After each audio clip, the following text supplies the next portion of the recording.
welcome to the channel Creative Writing Prose. I'm Robin. This video will be about, well, I'll actually be redoing my traditional versus independent publishing video. When I did the first one a long time ago, a few years back, I was very biased and didn't really see the advantages of traditional publishing at all.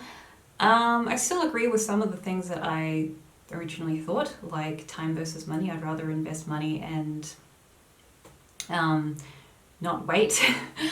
But yeah, I'm now going to do a hopefully a lot less biased review of traditional versus independent publishing. The first one actually is, the first point I'm going to make is pricing. If it's independent publishing, you have to pay for it yourself. If you're really desperate for money, I would then recommend taking your chances on traditional publishing. Yeah, so that's the first thing to consider with traditional and independent publishing is money, or time versus money, I guess. That's the way I look at it now. With traditional publishing, the publisher pays for everything, including printing. If you go with an independent publisher, there is something called print on demand now, which is great.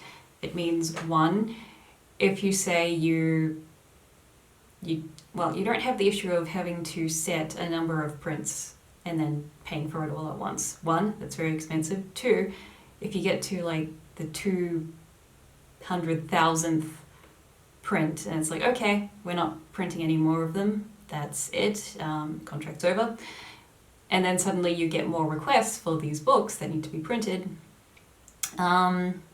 Then you can't please your customers, and that means you can't rightfully take their money, which is like, you know, if you're supposed to be selling something, then that just makes it a bit more complicated. But yeah, there's still the aspect of money when it comes to independent, even if it is print on demand. But if you only pay for, let's say, 10 copies to be printed a day, not that bad. Of course, hopefully when you have a debut, you will want to print a lot more, but of course you will get that money back in return. When it comes to independent publishing, yes, it's all your work, but you get all the money. And of course then you have to pay an illustrator unless you're also really good at digital, there we go. Sorry, getting used to the new height with the tripod.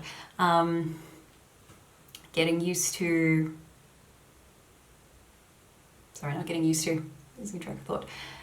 When it's independent publishing, you then pay the illustrator, the cover designer, if you hire someone to do binding, unless you want to take the time to do binding yourself. Again, that's another time versus money thing to factor in when it's when you go with independent publishing. If it's with a traditional publishing company, they do everything, and yeah, you don't pay for any of that stuff. But of course they take then a part of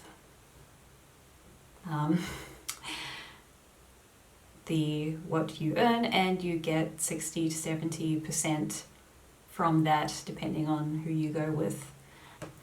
Also, of course, taxes, whether it's independent or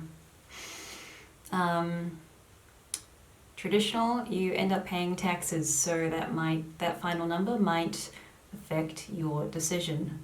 Of course, there's also the fact that when it's a book, you don't really know. It's kind of like why business people hate the movie industry. You don't get to calculate, okay, we do this and we'll definitely get this much money back. With a book, it's much the same, but then that's more a question of, should you try to make a living out of writing a book? Good thing about independent publishing definitely is you keep all the rights. It is your book, it is still in your name, it does not belong to company XYGHJI, whoever. Those were letters to identify without really identifying publishing companies, traditional publishing companies. Another thing to know about the traditional versus independent publishing sort of thing is the ratio. At this point, 99-ish% of publishing is independent. That isn't necessarily a reflection on quality, although it is true that a lot of people who go independent, they don't bother to advertise. Again, something to consider. But due to social media now existing, it is a lot easier for artists, writers, other types of artists to advertise, which is why the concept of a starving artist isn't so much really a thing anymore. So the more you know. Establishing more the time and money thing again is when, well, the time aspect really is when you go to a traditional publisher. It's, again, excuse me, it's just you writing the book, maybe hiring an editor before you send it out. So again, there's that bit of money, but really it's the amount of time you end up working on getting it published. But then you might spend more time waiting, so something's to weigh up, waiting to get a traditional publishing deal. So yeah, as an independent publisher, you might struggle if you want to branch out to other genres, because if you're known just for one thing, they might not like it. So, but then pen names are an option too, so just think about that. If you're already in the traditional publishing world, you've already come over a massive hurdle and people tend to take you more seriously. In traditional publishing, if you go with traditional publishing and your name's on posters and things, then it doesn't guarantee that you're going to be the next J.K. Rowling. As I said before, traditional publishers don't tend to fork out a lot of money for advertising, so there are only a few awards given to self-publishers. This doesn't really affect me. I don't know, like, get an award, don't get an award. Point is, make sales to me. So if you really care about awards, then maybe you want to go traditional. If you don't care, don't worry about it. Again, with the awards, final point in this video, if you do get an award, you'll get a lot more recognition, which is good.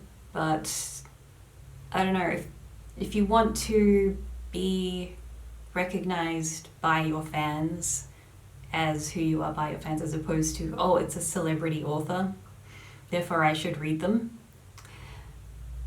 Yeah, just think about that one. That's it for this video. I know this was a longer one, but I really wanted to be thorough, and I'm sorry about not mumbling, but mispronunciating things and stuttering and things. It's been a while since I got back into this, and dealing with a lot of getting to know new stuff and things, so that's it for this video. I hope it was useful for you. Feel free to like and share the video, subscribe to my channel, follow me on social media. That's Facebook, Twitter, and Instagram, which I'll be more active on this year. And I will soon have a podcast, and I also already have a Patreon, which I will soup up this year because I really want that ring light. And of course, when you subscribe to my channel, feel free, and like and share this video, of course, feel free to, and actually make sure that you click the get all notifications. Us YouTubers need it.